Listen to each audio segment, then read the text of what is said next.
Ang tipo kong negosyo. Ang tipo kong negosyo.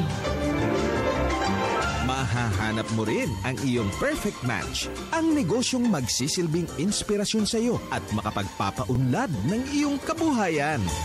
Hindi lang door number 1, number 2 at number 3 ang magbubukas para sa iyo dahil samut-saring business ang matutuklasan sa Ang Tipo Kong Negosyo.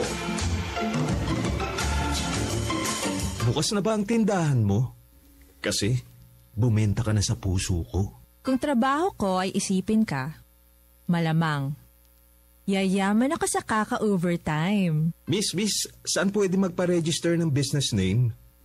Pwede ba? Sa tabi mo? Dito sa negosyo ko, murang benta ko sa lahat. Dahil, sa'yo lang ako magmamahal. Ang tipo kong negosyo.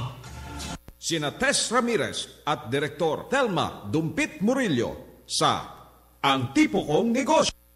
Good morning sa inyong lahat. It's Friday once again at welcome po sa edisyong ito ng Ang Tipo Kong Negosyo dito lamang sa inyong himpilan, DZRB Radyo ng Bayan 738 kHz sa inyong talapihitan na napapakinggan din po sa pamamagitan ng aming sister station, ang DWBR-FM at gayon din sa lahat ng Radyo ng Bayan stations nationwide. Worldwide din, inyo kaming naririnig sa pamamagitan po ng internet. Kung kayo ay may access sa internet, mag-log on lamang sa aming website address. Ayan po ang pbs.gov.ph. I-click ang DZRB at presto. Inyo na pong maririnig ang lahat ng mga programa dito sa Radyo ng Bayan. At ang programang ito ay hatid sa inyo, of course, ng Radyo ng Bayan at ng Department of Trade and Industry. Ako po si Tess Ramirez at ang aking partner. Walang iba kundi si Director Telma Dumpit Murillo. Director Telma, good morning. Good morning, partner Tess. At syempre, magandang umaga sa ating mga suking taga-subaybay sa programa.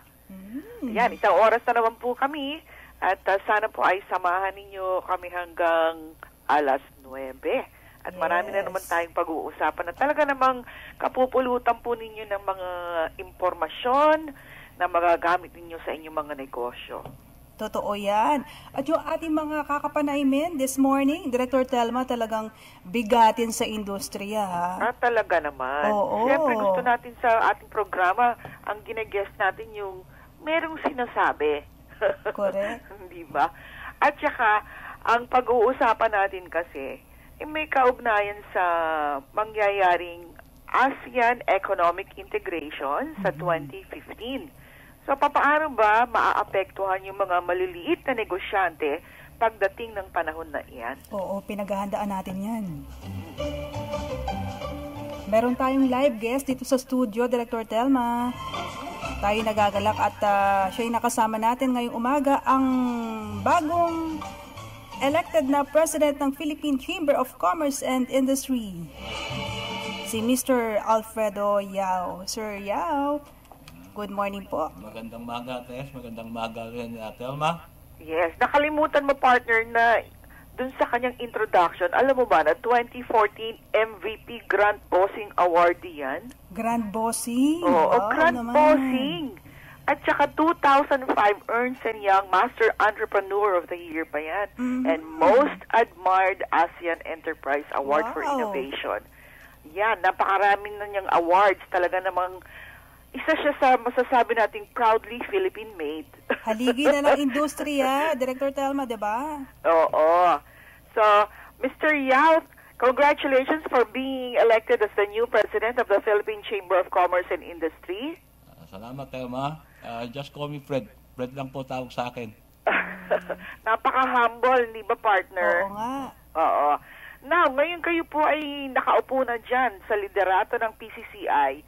Ano pong strategiya ang ating tinitignan para po sa padating na ASEAN Economic Integration upang maprotektahan yung ating mga negosyanteng maliliit? Alam nyo, Telma, Tess, yan ang isang advocacy ko sa pagpasok ko sa PCCI.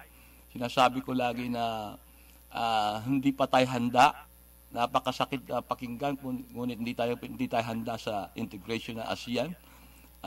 I would say, merong mga industriya na kaya nilang tumayo sa sarili nilang paa.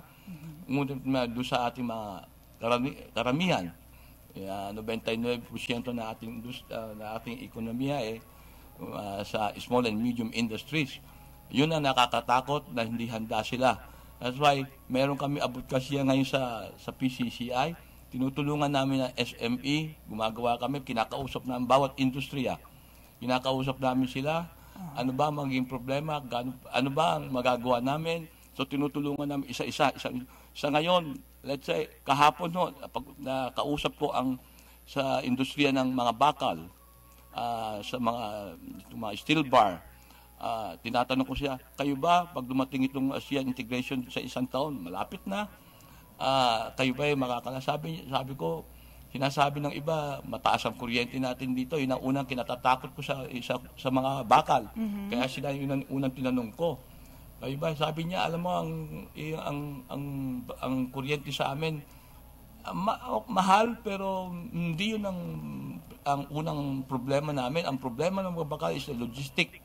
That's why, sinasabi nila, kung halimbawa may planta lang kami sa Maynila at ang industriya nasa Cebu, ang pangangailangan sa Cebu, kailangan magtayo rin kami sa Cebu. So, nakausap ko siya, is one of the members, sabi ko, kayo pa, anong ginagawa nyo? Nag-expand kami. Ngayon, yung sinasabi ko, pag-expand nyo na yan, it's more for the local, para sa ating gamitin. Paano naman kayo makakalaban kung halimbawa may pumapasok tayo na import? Ang sinabi niya sa akin, pagka pinaayos namin itong mga planta namin, modernize everything, makabagong mga makinarya, sabi ko, nasaan ba kayo? Sabi niya, bago na mga makina namin. So, makakalaban ba kayo? Sabi niya, pwede. So there are industries, may mga industriya na kaya, may industriya na hindi. Yun po yung sinasabi nila, kaya nila lumaban. No? Opo. Yung pong industries na sabi niyo po, sir, palagay niyo hindi nakakatayo sa sariling paa. Ano pong mga klaseng industriya yung mga talagang power intensive, let's say plastic. Power intensive yan. No? Mga goma, power intensive yan. Talagang medyo hindi tayo makakalaban siguro because of the power. No? Ako, tinatansya ko siguro, 70% na ating industriya medyo mahihirapan. 70%. Ang laki nun, sir, ha? 30% kaya. So, yun ang advokasya namin sa PCCI ngayon. Tinutulungan namin. Kasi you have to be competitive. Kailangan maging makalabang ka sa presyo at sa quality. Correct. Price point. Ang dalawang klase lang naman yan. Quality and pricing. Right. Okay. Pero, Mr. Yao, di po ba matagal na ring maraming pumapasok na imported goods dito sa ating bansa? So, ano ang magiging kaibahan pagdating ng 2015? Matagal na hong nangyayari naman yan. Alam mo, ito sasabihin ko sa iyo. I was talking to, hindi ko na babanggitin ang brand. I'd like to say na mouthwash. Mouthwash. Oo. To be, sa integration ng ASEAN, tatlo lang naman titignan natin Yung population base, dahil pag maraming gagamitin, you have economic of scale, di ba? Yes. Okay? Ang raw materials, kung nanggagaling sa kanila, mura ang materials nila, The third one is yung production cost mo, kung mataas ang production cost mo. I'll give you one good example, the mouthwash. What is it? 99% na tubig.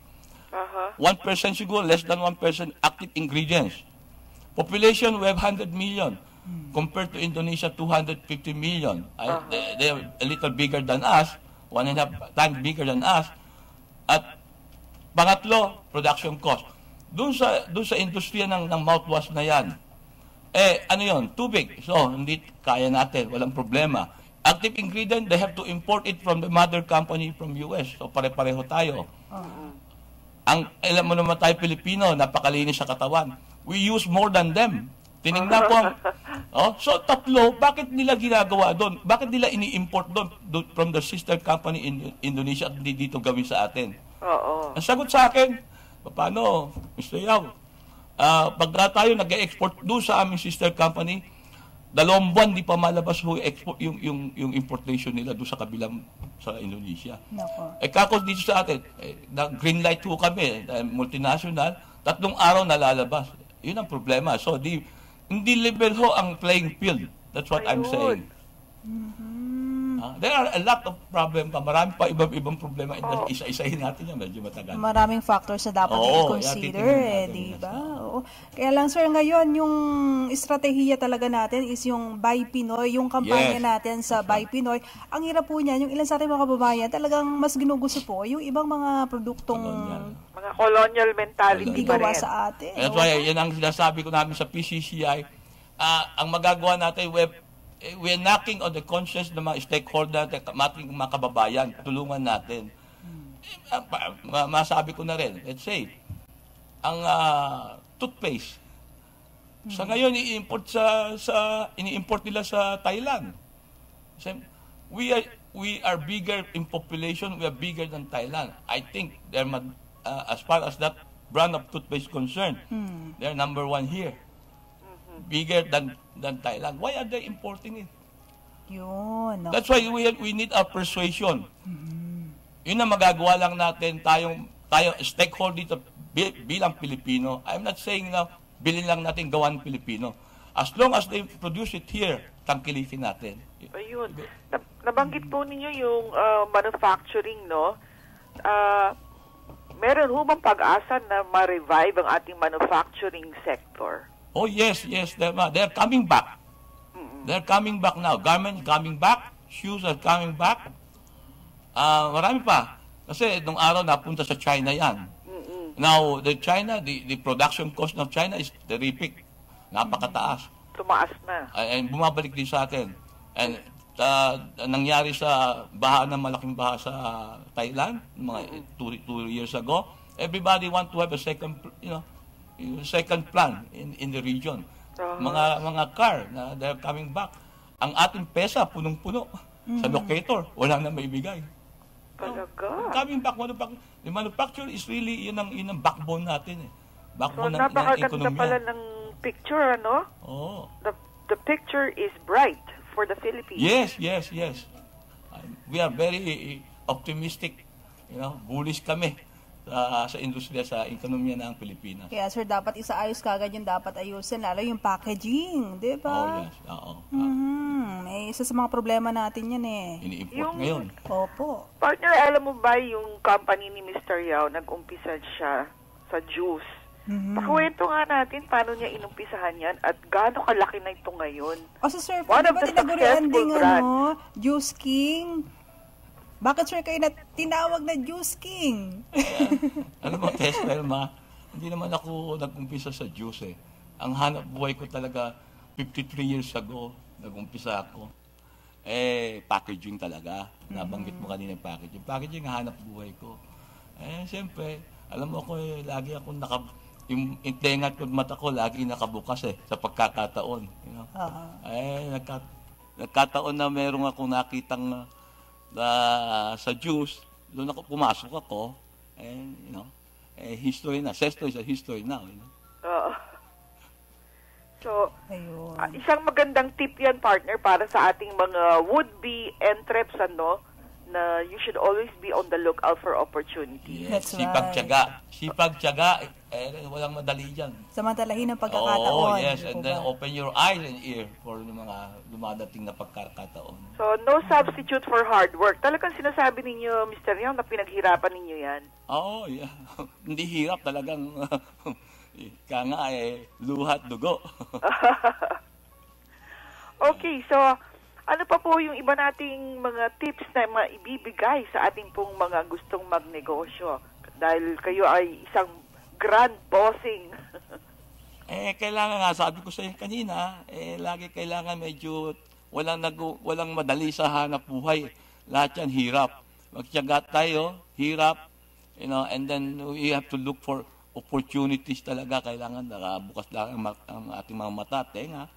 At titingin-tingin, baka yung pagkakataon na sa tabi lang natin, hindi lang natin nakikita, di ba? Siguro yun ang maing payo ko. At medyo content prudent. Sa palagay niyo, sir, kailangan po ba ng education, yung college education, para maging successful sa pagnenegosyo po? Hindi naman po siguro. Hindi naman ako nakatapos po eh. Ah. Madaming ganun, yung hindi nakakatapos sa universidad, pero tapos sila sa School of Hard Knocks. Oh, di ba? Naging successful din, Samantala, Director Telma. Yes. Okay, meron na tayong 22 minutes. Makalipas ang 8 o'clock. Maya-maya, babalikan natin si Sir Alfred, ang bagong presidente ng Philippine Chamber of Commerce and Industry.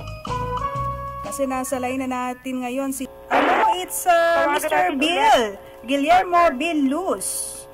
Okay, Mr. Bill Luz. Yes, good morning. Yes, welcome to the program. We also have live in the studio Fred Yao, President of PCCI. Good morning, Fred. Okay, so we were Morning, talking about competitiveness and how the SMEs will be performing within the forthcoming ASEAN economic integration. In your studies, because I know that we have been slowly moving up, what else do we need to do? Well, by improving competitiveness, first of all, we will improve the chances of success and minimize the chances of failure for SMEs, because most of the competitiveness reports are really focused on SME performance, particularly the ease of doing business. That's so right. if we make it easier to do business, that means it's easier for SMEs. And we have been improving there. So we are still quite far from where we want to be. We made a big improvement last year from 138 to 108 in the global ranking, but we really want to be much, much higher, above number 60 or above number 50 in the next 2 years. That will show that we really made improvements that will make the lives of SMEs much better and operations much smoother. So in your monitoring, has there been positive feedback about what the government, particularly DTI, is doing to ease doing business? Yes. We monitor 10 reports around the world, and that means that we are comparing the Philippines against about 190 countries around the world. No? Uh-huh. And of the 10 reports, which is, of course, filled out by local businessmen and foreign overseas businessmen comparing the world to the other countries, we have improved on 8 out of the 10 in the last 3 years. So consistently, there's an improvement. And that's a good sign. No? Domestically, what programs are working? If I were to pick one out, let's say DTI has put together a program to help companies or entrepreneurs register their businesses through the Philippine Business Registry, PBR, and that helps set up single proprietorships. Right. And not corporations, but single proprietorships, which is most of the businesses in the Philippines are single proprietorships anyway. Right now, that can be done online.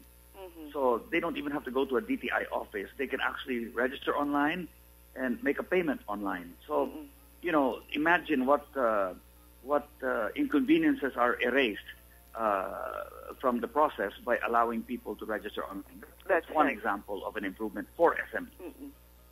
But I think as far as DTI is concerned, we're okay. It's the connectivity to the other agencies, right? That's why we have the BPLS, or Business Permit Licensing System, that we're working on right now. Mm-hmm. Well, the business licenses, and for many people, simply known as the mayor's permit. Right. We've been improving that over the last several years, and that's really a joint project between DI and DILG primarily, and NCC helps out. And the idea there was to reduce the number of forms that we have to use. At one time when we did a mayor's permit, we used to have to fill out 3 or 4 forms, all with the same information. Now, in many cities, it's down to 1 form. It used to take how many days, more than 5, 6, 7 days to do it. Most cities now, many, not most, but many of the major cities, you can do it in between 1 and 3 days. Actually, the major ones, you can do it in 1 day. They also reduce the number of signatures. At one time, we found places that require up to 8 signatures to get the permit. Now this is down to 2. So, improvements a little bit at a time. But the connectivity, as you said, is a challenge, no? Meaning how to get the cities connected to national government agencies like DTI, like the SEC, like the BIR, like the SSS. And I spent a lot of my waking hours thinking about that. And I just had a very long meeting, in fact, with people to dissect that problem and see how can we reduce the number of steps through automation. That's right. Partner? Director Telma, I just want to know kung ano yung naging result ng City and Municipality Competitiveness Index. Kasi last year ginawa yan, di ba? Yung kauna-una. Oo, nakakatuwa nga yan, di ba, Bill? Kasi isa sa mga matataas ay nasa Mindanao. Sa Mindanao, sa Visayas, no? Last year, itong City Competitiveness Index, we ranked 285 LGUs. Now, there's 1,600 all over the country, but we did 285. And, people were surprised because sa top 10 cities, yung number 1, the best in the country, is actually Cagayan de Oro. Correct. Sa Misamis Oriental. Number 2 city, Iloilo City, sa Region 6. Number 3 city, San Fernando, Pampanga. Number 4, Butuan, sa Agusan. Number 5, Bacolod City. Number 6, Coronadal. So only one in Metro Manila, Marikina, nasa sa top 10, number 10 pa. So bakit ganon? Parang isa lang. Sila lang ba yung siniseryoso ito? O yung ibang Manila, yung ibang municipalidad parang walang pakialam? Oh, I talked to all the planning officers and from the business permit officers and the investment officers of the city just last week, no, with the help of MMDA, Cora Jimenez, the general manager, convened them for me, and we had a nice meeting to brief them. And I told them the problem with the Metro Manila cities, walang submission of data. They're not taking this seriously. And I said, if you don't, all the other cities will be very good at measuring their competitiveness. They will make their improvements, and they will overtake you. Kasi itong competitiveness index is just like a diagnostic report. If you measure yourself, you will know, basically where you are healthy or where you are sick, and then you will address all your weak points and improve it. Right. And if you do that, you will become better. In Metro Manila, they don't want to do it, so how will they know if they're improving or not? So they woke up when they saw that they are out of the running, nasa number 10 lang, the best is only number 10, and they're being beaten by Visayas and Mindanao. So I think they're challenged to do much better this year. Let's see how they do. And I think that it's very important because that's what's going to attract the investors to your city or municipality. Am I correct? Correct. That's correct. Yeah, we told them, what cities don't realize, and PCCI President Fred Yao can tell you, is that what cities don't realize is that everybody is really measuring them. They're just not making it public. For instance, if SM wants to go to a city, or Jollibee, or Shell, or Petron, or a bank, BPI, BDO, whoever, Metrobank, they want to go to a city, they don't go to the city without measuring the city. They are measuring that city, the city's economy. There are certain measurements that they all track, pedestrian traffic, vehicle traffic, size of the economy, disposable income, that when they make a location study. So if the cities are not paying attention to what makes them strong, why will a business go there? The best example I have right now is the BPO industry. The BPO keeps a list, the industry itself, the association keeps a list called the Next Wave Cities. And they use that to study where they will put the next BPO, because they are full of BPOs in Manila, and there are many BPOs in Cebu. They cannot put all the BPOs just in two cities. They know they have to spread their operations and spread the risk where the opportunities are. That's right. By studying that list of next wave cities, you see that they are beginning to go to Iloilo, Baguio, Bacolod, Naga, different places, Cagayan de Oro, Davao, at one time even Tacloban, until the Typhoon Yolanda hit. So they're studying where they can locate their businesses because they took a measurement of each of those, what they call next wave cities. Mm-mm. So if you do not measure yourself and become competitive, why will a business go to you? That's right. The mayors have to realize that they're competing for investments. They're competing for people. Let's bring in Mr. Yao in the conversation here. Fred, yung ating mga SMEs, do they realize that they have to be competitive? Oo naman. Alam nila yon. But, as SMB, alam mo naman, ekonomiya natin, and anything, in industries, may economic of scale yan eh. Mm-mm. If you are just an SME and wala kang economic of scale, then you are only looking at our local industries lang. No? Right. That's why we have to start somewhere like that. No? If I could recall, nung maliit ako, pag sinabing gawang hapon, that's not a good word. No?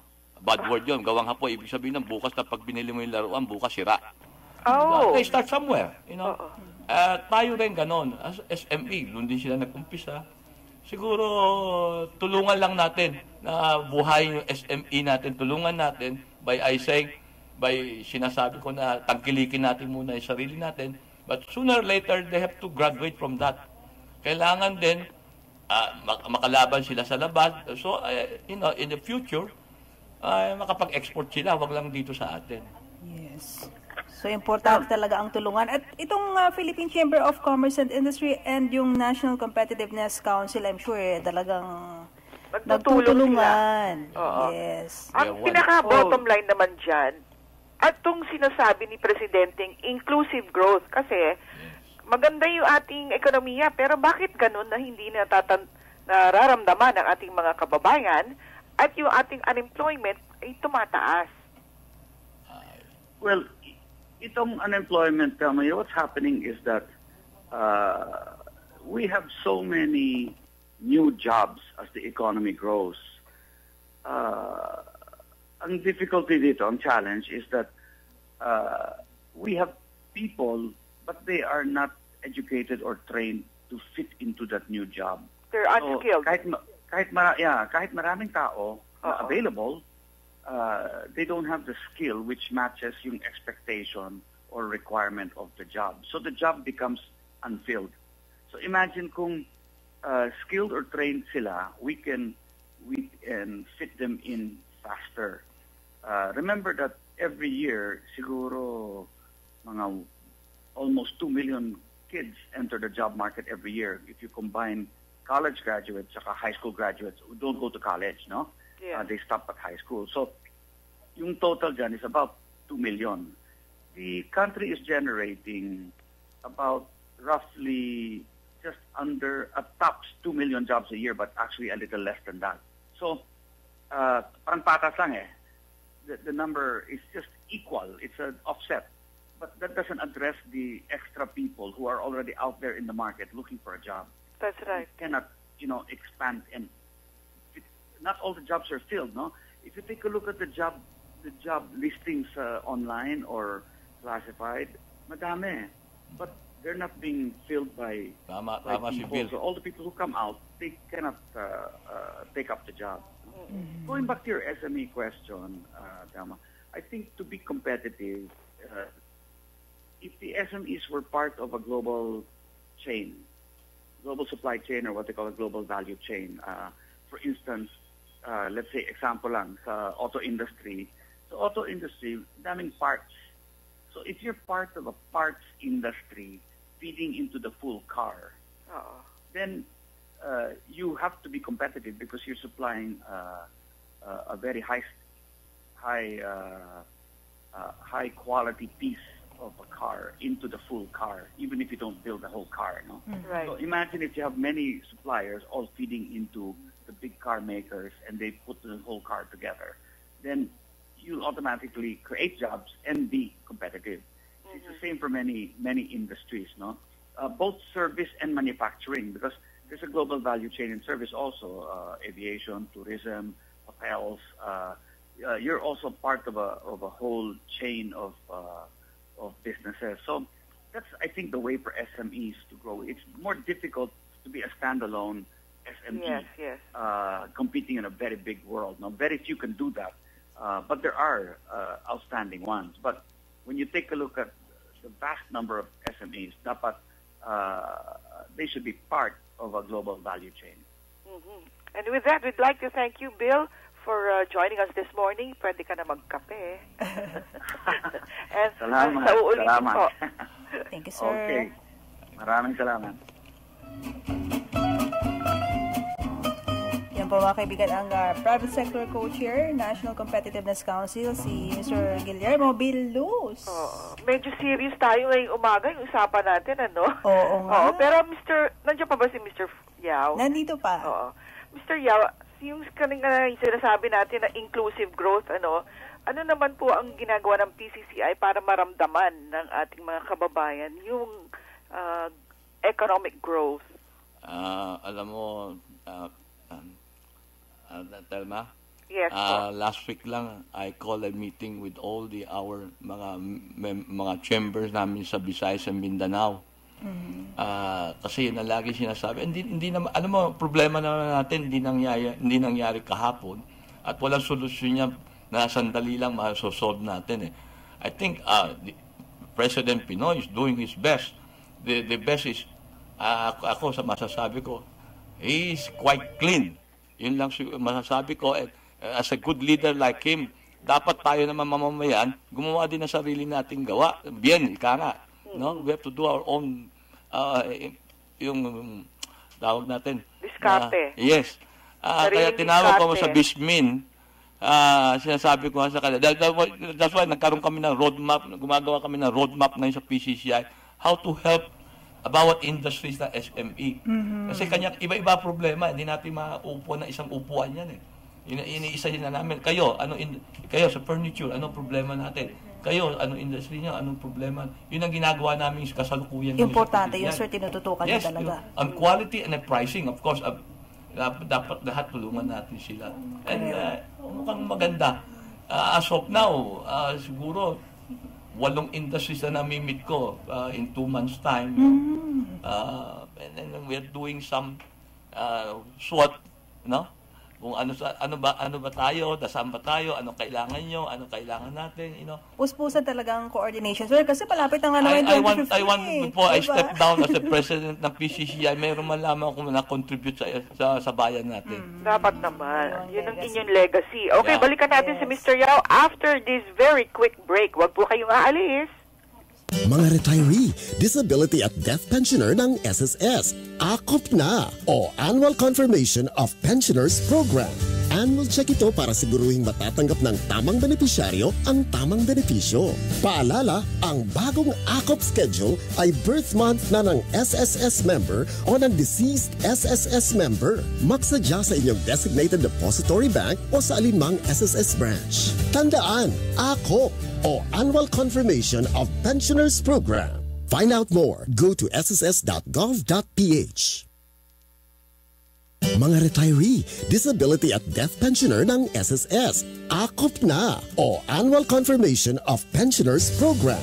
Annual check ito para siguruhing matatanggap ng tamang benepisyaryo ang tamang benepisyo. Paalala, ang bagong ACOP schedule ay birth month na ng SSS member o ng deceased SSS member. Magsadya sa inyong designated depository bank o sa alinmang SSS branch. Tandaan, ACOP o Annual Confirmation of Pensioners Program. Find out more. Go to sss.gov.ph. Mga retiree, disability at death pensioner ng SSS, ACOP na o Annual Confirmation of Pensioners Program.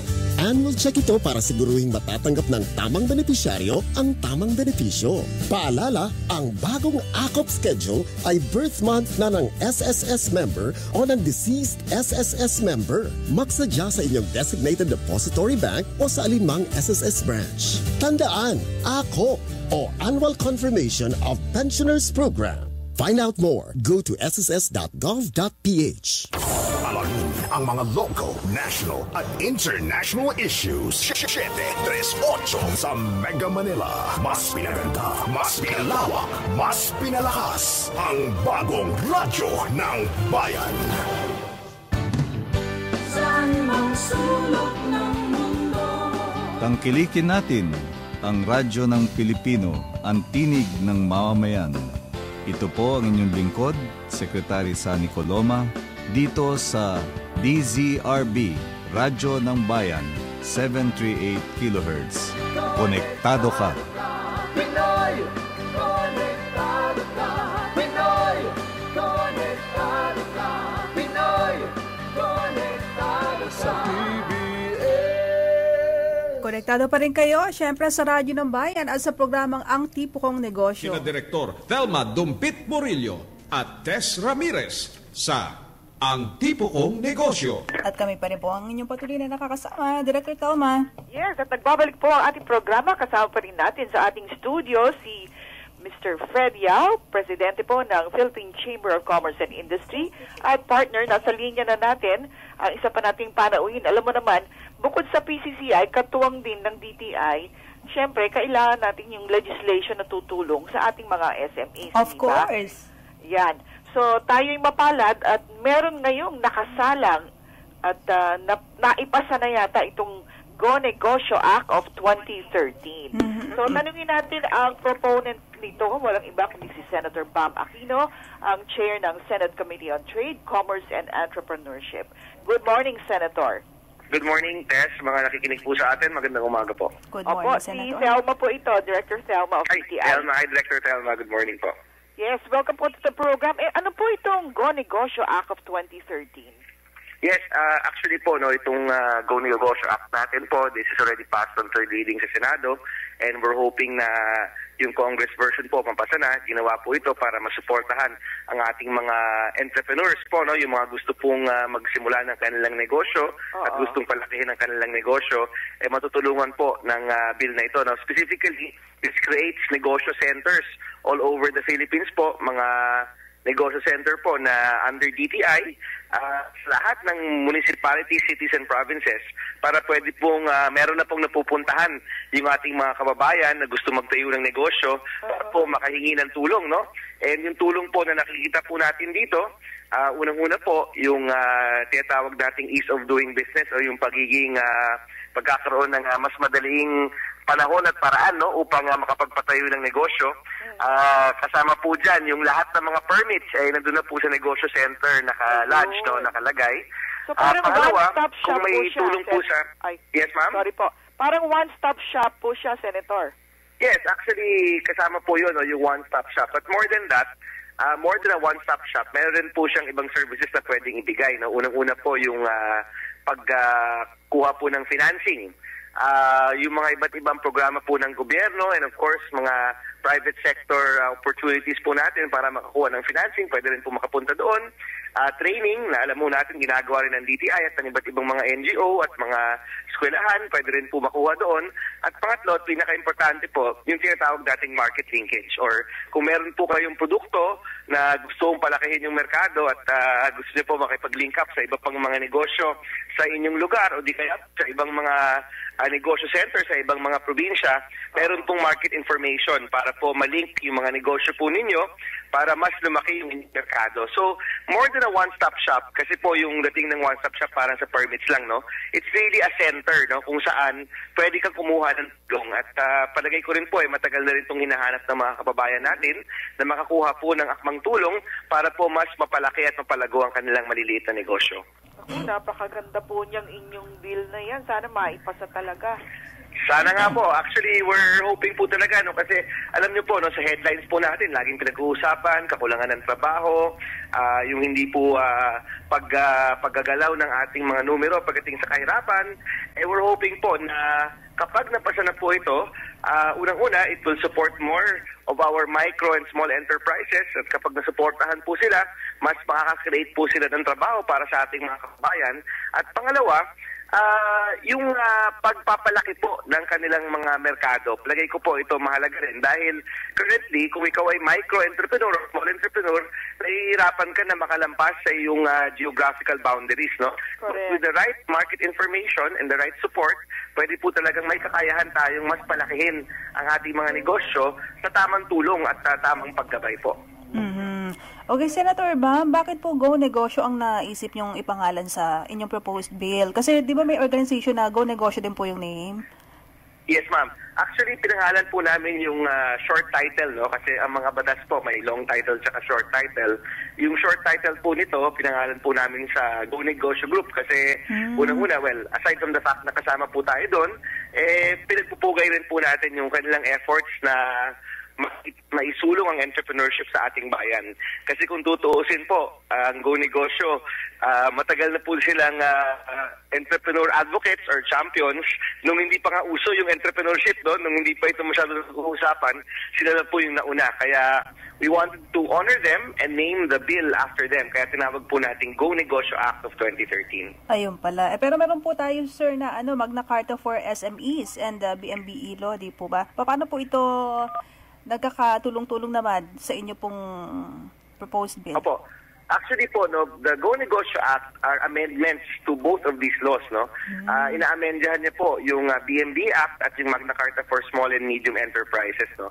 Doon sa Magna Carta, nakita ho natin, maganda po yung paglalahad po doon ng mga dapat na serbisyo, tulong ng gobyerno sa ating mga kababayan na may maliliit na negosyo, pero hindi po nakalagay kung paano. And I think the problem is that naiwan po siya sa national talaga, no. Hindi siya nakababa talaga sa ating mga kababayan. So, one of the aspects of the Negosyo Center, binibigyan niya ng kamay at paa yung ating Magna Carta upang maisatupad po ang mga initial na siguro masabi ho nating goals of the Magna Carta. So that's the first major part po, yung paggawa ng negosyo center, pagkaroon ng lugar na pwedeng puntahan ng ating mga kababayan. Yun po siguro yung masabi nating amendment to the Magna Carta. Nagkaroon ng kamay at paa at reach, no, yung ating bill na iyon, yung ating batas na iyon. At pangalawa naman po sa BMB, again, another very good bill, pero hindi ko talaga ito na naipatupad ng maayos, no. In fact, yung data po natin lumalabas na only 2%, actually less than 2% of all of the possible micro-entrepreneurs na dapat nakapag-avail ng incentive sa BMBE, yung naka-avail nito. Kaya nakita ho natin naman, napakahirap po kasi mag-apply sa BMBE at napaka-konti po ng mga nakapag-apply. Ano po yung pinakamahirap doon na mga steps o procedure kaya kukunti ang nag-avail po? Well, masyado kong masalimuot yung procedure, no? At iba-iba po yan per LGU. But what we saw is that, sabi nga po nila kailangan mo ng college degree at master's degree para lang mapunuan mo ito mga forms na yun. So, hindi ko talaga akma dun sa sektor na gusto po niyang tulungan. So, meron pong parte po dun sa bill natin na sinisimplify, ginagawang mas madali yung pag-apply sa BMBE at nililipat sa DTI yung kakayahan na magbigay ng Certificate of Authority para po ma-determine na isa siyang micro-enterprise. Pero so, yung, ano po, Senator, yung pong isa pang mahirap doon, pagdating naman sa BIR. Kasi kailangan po yata maklear din sila ng BIR kung talagang sila ay pwedeng maka-avail ng incentives. Well, one of the main parts po of the bill is nililipat po sa DTI yung authority na ito at ginagawang mas simple, no? Yung paggawa ng form is under DTI already, hindi na po under BIR, no? Kasi kung tutuusin, syempre, ang trabaho ng BIR is a collection agency. Opo. Talagang you're asking a collection agency to let go of revenue. Hindi mo talaga nila gagawin yun, di ba? So, meron kaagad na how do you say it po hindi ho pagtutugma nung function tsaka nung purpose, no? But I think si DTI, as you know, ito naman ho talaga yung ahensya ng gobyerno na dapat talagang tumutulong sa ating microenterprise. At tingin ko rin, sila yung best position para po magsabi kung sino ba yung maliit, sino yung dapat tulungan, sino po yung dapat bigyan ng tamang pagkalinga at pag-aruga pagdating po sa pagnegosyo. Okay, Director Telma, ang ating kasama dito sa studio, si Mr. Alfredo Yao, ay may gustong sabihin kay Senator Bam Aquino. Good morning, Senator. Good morning, Senator. Si Fred Yao. Good morning, sir. Magandang umaga po. Narinig ko lang sa sinasabi mo kanina, you connect, we have also something like that sa PCCI. We call that Big Brother, Small Brother concept. Yes, kinokonekta namin yung malalaking kumpanya na member namin doon sa maliliit sa supply chain, In fact, pati hanggang financing na natutulungan namin. Maganda yan, Mr. Senator. Opo, alam niyo po, si Sir Fred po, isa po yung iniidolo po natin pagdating sa entrepreneurship, no? At umaasa po kami na ang PCCI po, kasama ng iba pang mga private sector groups, no, can really help, or they really kailangan mo talaga ng tulong, no, para po talagang maisapatupad natin ang Go Negosyo Center. Tiyak yun, Senator. Opo, thank you po. Sana magtuloy-tuloy na yan at nang matulungan naman natin yung ating mga maliliit na negosyante. Opo, ma'am, yan po talaga dapat yung tamang tulungan at tamang bigyan ng tulong po sa ating bansa dahil yung karamihan po ng mga nagdinegosyo talagang maliliit po at mga micro. Ako po kailangan na po umalis. Dito na po kami sa next stop po namin. Actually, dito po kami sa Sabon ngayon.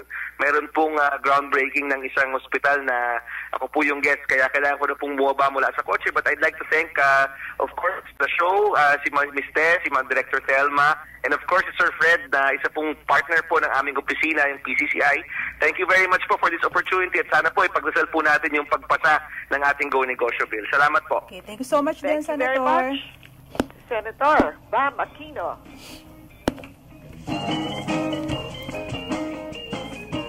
Ayan, talagang source of inspiration din si Senator Bam, di ba, pagdating sa negosyo, Director Telma? Oo. Alam mo, si Mr. Yao, di ba nakaka-inspire kasi yung mga natin ngayon, ang babata, kaya very ideal pa sila, tsaka go-getters, di ba, Fred? No? So, kumbaga, bagong-bago, kaya, pa sila, inspired. So, sana hindi masira yung inspiration na yun, Kasi sana pagka yung medyo na-disorient na sila, parang, diba, Mr. Yao? Yeah, you need a good leader, susunod at susunod lahat yan, Basta ang galing ang leader. That's correct. Right. Okay. Yan, para nga maging competitive ang lahat, di ba, sir? Ay, pero paano po ba natin i-measure yung competitiveness, yung mga produkto ng Pilipinas? Yung measurement, paano po ba yun, sir? Napakahirap napakahirap magkaroon ng measurement dyan Kasi sinasabi ko lang na we have to look at the same product that is being produced outside of the country, ini-import. Tingnan natin, kung nakikita natin quality-wise, parehas, ang presyo, yun ang tinitignan ko, very basic na comparison. Pero sir, hindi po ba sapat yung high price? Hindi pwedeng, dapat we should be high quality, quality diba? And price should be both. Kailangan pareho nandun. Hindi naman pwedeng quality and presyo naman, hindi mabibili ng tao, hindi tayo makakalaban sa kalaban natin. Oo nga. Should be both, should be present. Katulad po sa inyo, Fred, yung inyong Zesto brand. Paano kayo nakaka-compete sa ibang juice product? Ang tagline namin sa Zesto, quality product at the best price. Ayun. So, masarap na, mura pa. Oo. Very affordable.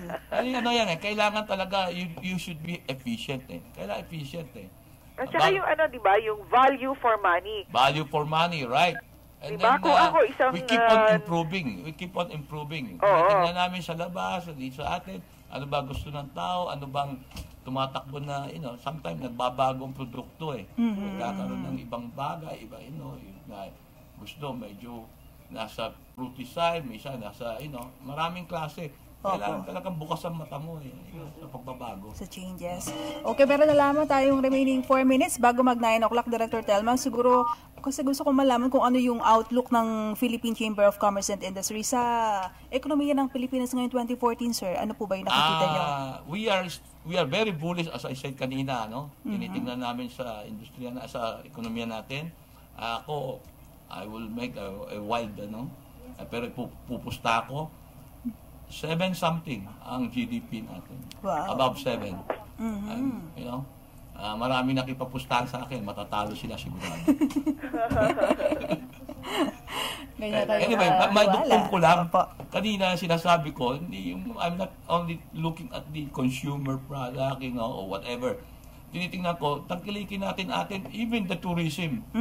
Puntahan natin muna yung bayan natin bago tayo pumunta sa ibang bayan. Tulungan natin, di ba? I-contribute to the economy. Alam ko na isasagot ng ating mga kababayan dyan. Ano, Director Telma? Oo. Kasi mas mura kung mag-abroad kaysa dito Hindi Saka naman. mas accessible. Hindi naman siguro, Telma, ay iba makikita natin sa sariling bayan. Iba yung nasa labas. Sir, ang ginagawa ng iba, doon namimili tapos dito nagbebenta. Iba na yun. Hindi na tourism yun. Hanap buhay yung ginagawa. Trade yun, trade. Story, no? Anyway, so ang importante dyan, lahat tayo nagtutulungan para yung ating Tulong-tulong. bayan. Tulong-tulong. Hindi natin magagawa sa sarili lang natin. Hindi natin kaya. Correct. Yes. And with that, we'd like to thank our guest partner. Talaga namang nag-live pa siya, si Mr. Fred Yao. Thank you, Telma. Salamat ng marami, sir. Opo, for coming. Basta sa bayan. Sa uulitin po. Yes, okay. And congratulations po ulit, sir. Ayan, ang newly elected president, mga kaibigan ng Philippine Chamber of Commerce and Industry, si Mr. Alfredo Yao. And Director Tom, mapaalam na tayo. Yes, sana po marami kayong natutunan sa umagang ito. Medyo heavy, pero as usual, punong-puno ng impormasyon. Ito po ang inyong lingkod, Selma Dumpit Murillo. Muli po tayong magkarinigan sa susunod po ng Biyernes.